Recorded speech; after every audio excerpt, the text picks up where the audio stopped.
My 28th birthday dinner was supposed to be elegant, predictable, painfully perfect, just like every family event before it. A private dining room glowed under amber lights. The table set like a magazine spread.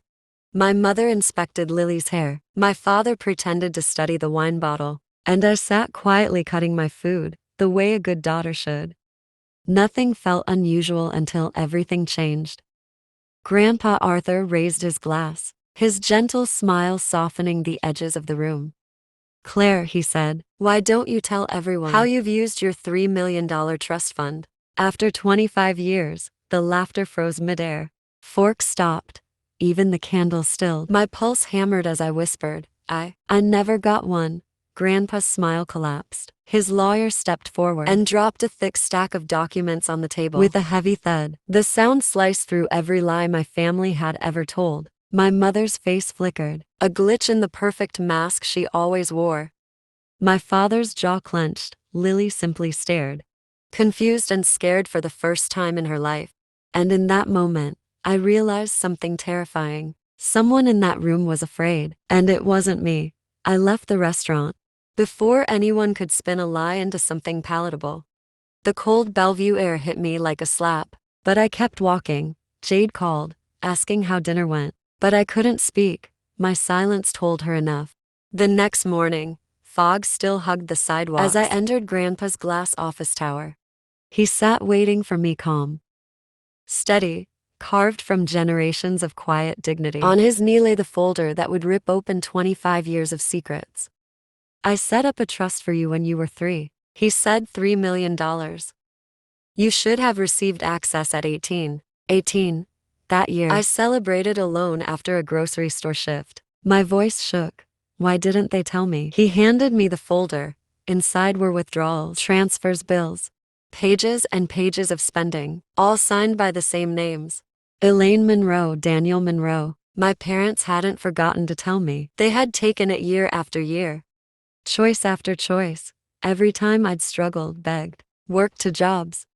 Every moment had been engineered by the people meant to protect me. "I want everything," I said. "The truth, every dollar." Grandpa nodded. "You'll have it." The conference room was still as steel when I arrived. Grandpa sat at the head of the long table. His lawyer, Collins, stood ready with a stack of documents, heavier than the guilt that was about to fill the room. My parents entered first. My mother's smile was brittle, a mask stretched to thin. My father kept scanning the room like he needed an escape route.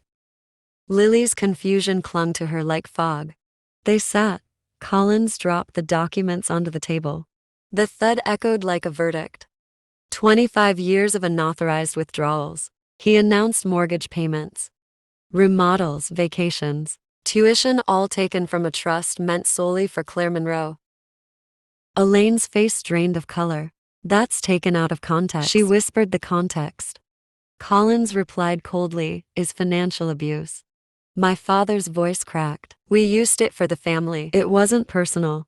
A laugh tore out of me, sharp, painful, not personal. "When my car broke down when I nearly dropped out of college. Well, I begged you for help, and you told me to grow up." My mother tried to protest, but Grandpa silenced her. "You stole from a child," he said. Silence swallowed the room whole. Collins slid a new set of documents toward me. "This transfers full control of the remaining trust assets to you. Your parents' access is revoked permanently." My mother shot to her feet, chairs scraping violently. "Claire, please. This will ruin us." I looked at her, really looked at her, at the woman who taught me that asking for help was a weakness, who built a life on money that wasn't hers.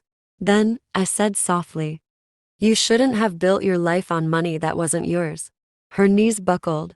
My father sagged in his chair. Lily stared, whispering, "Oh, my God. They used it all for me." I picked up the pen. Signing my name didn't feel like revenge. It felt like oxygen, like closing a door that had been slamming in my face for years. When it was over, my parents fled the room. Lily approached me last. "I didn't know," she whispered. "I know." I said it wasn't forgiveness, but it was a beginning. The weeks after the confrontation felt strangely quiet. But for the first time, the silence belonged to me. The audit was completed. The The trust was secured. My parents were warned of civil consequences should they attempt to interfere. I moved into a small Seattle condo. It wasn't luxurious, but it was mine. Every wall felt like a promise I had been waiting decades to hear. Grandpa visited one afternoon, walking slowly through the rooms, with soft approval in his eyes.